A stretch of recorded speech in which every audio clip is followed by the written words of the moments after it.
The assassination of Hezbollah's most senior military commander, Fuad Shukr, and one of Hamas's top leaders, Ismail Haniyeh, has put the focus on Israel's ability to take out people who are deemed as threats. These are not the first such incidents, but a continuation of a long story. On May 22nd, Colonel Hassan Nasrallah, a senior member of Iran's Islamic Revolutionary Guard Corps, IRGC, was shot dead in his car in Tehran. He was among those responsible within the Guard's elite Quds force for carrying out Iranian operations in Iraq and Syria. On the 25th of December 2023, Sayed Razi Mousavi, a top commander and senior advisor of the IRGC, was killed by an Israeli airstrike in the Sayyida Zainab area. On December 28th, 11 leaders of the IRGC were killed in an airstrike targeting the Damascus International Airport, according to Saudi media. As evident, Israel has an edge. In this video, Defense Updates analyzes how Israel consistently manages to take out high-ranking Iranian assets. Before we proceed, a word on NordVPN, which is one of the most trusted VPN brands worldwide that has a no-log policy validated by Deloitte, an industry-leading Big Four auditing firm. NordVPN provides an encrypted tunnel that protects your privacy by preventing external entry to your internet traffic, as well as enabling you to access content that's blocked based on geolocation. Best of all, with one NordVPN account, you can secure up to 6 devices at the same time. Get an exclusive NordVPN deal with massive savings by going to nordvpn.com/defense or clicking the link in the description. It's risk-free with Nord's 30-day money-back guarantee.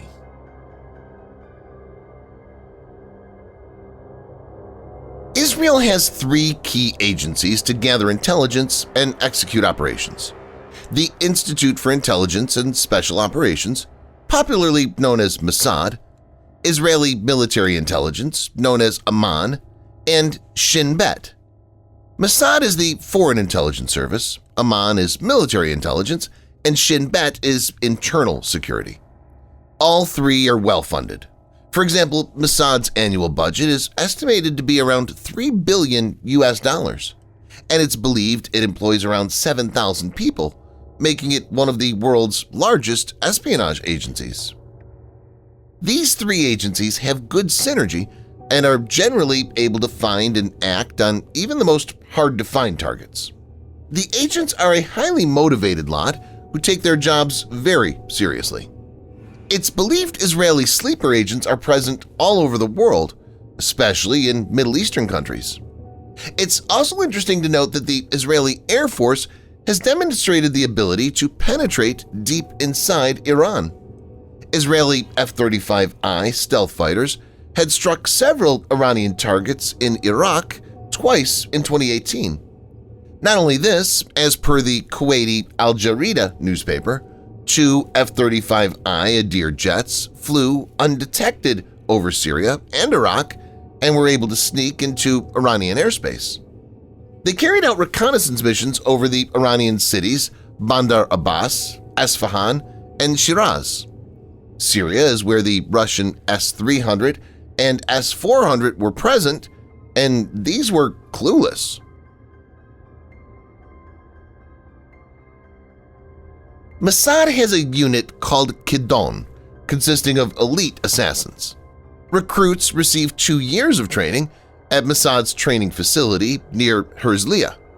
Kidon operatives are known to be extremely good at the job and are probably very close to the likes of James Bond and the hitman we see in movies.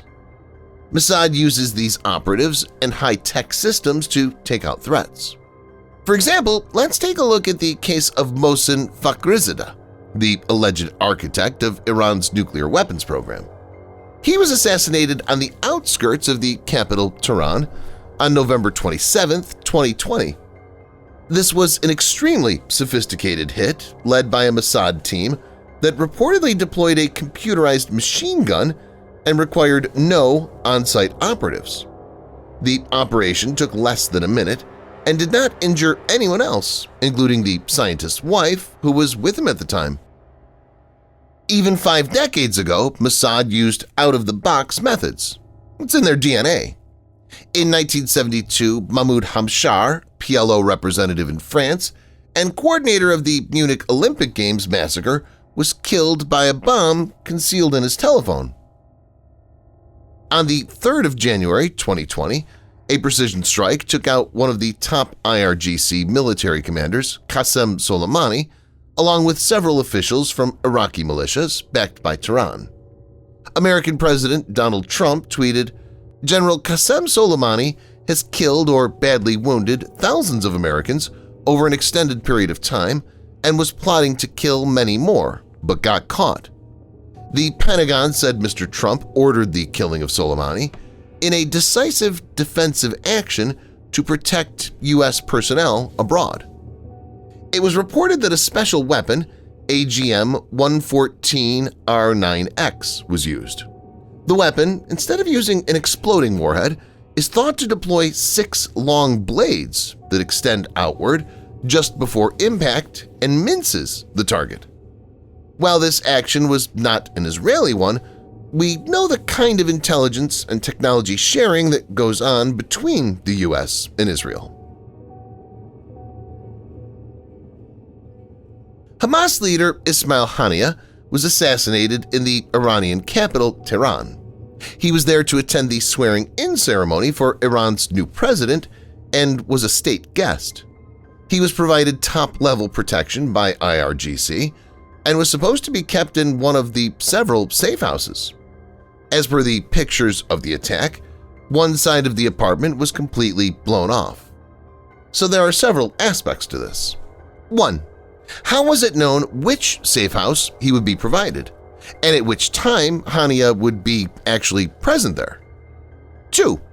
If it was a bomb, how could it have been planted in a high-security facility? 3. If it was an airborne projectile fired from a drone or aircraft, how can it not be detected and manage to land a precise strike in the heart of Tehran? 4. If it was a rocket or ATGM fired from an adjacent building, how did the perpetrator gain access to it? It's hard to believe that this kind of assassination could be pulled up without internal help. The most likely scenario is that Israeli agencies, probably Mossad, has infiltrated deep inside IRGC and someone's on their payroll. The question Iranian leadership must ask, who among us? Many of the assassinations have this kind of thread. For example, on the 29th of January, Iran executed 4 people who were accused of planning to carry out a bomb plot ordered by Mossad against a factory producing military equipment. It's not hard to understand that Israel has eyes and ears inside Iran. Subscribe for more videos like this. Hit the like button if you find the video interesting, and kindly provide your feedback in the comment section. This will help us improve.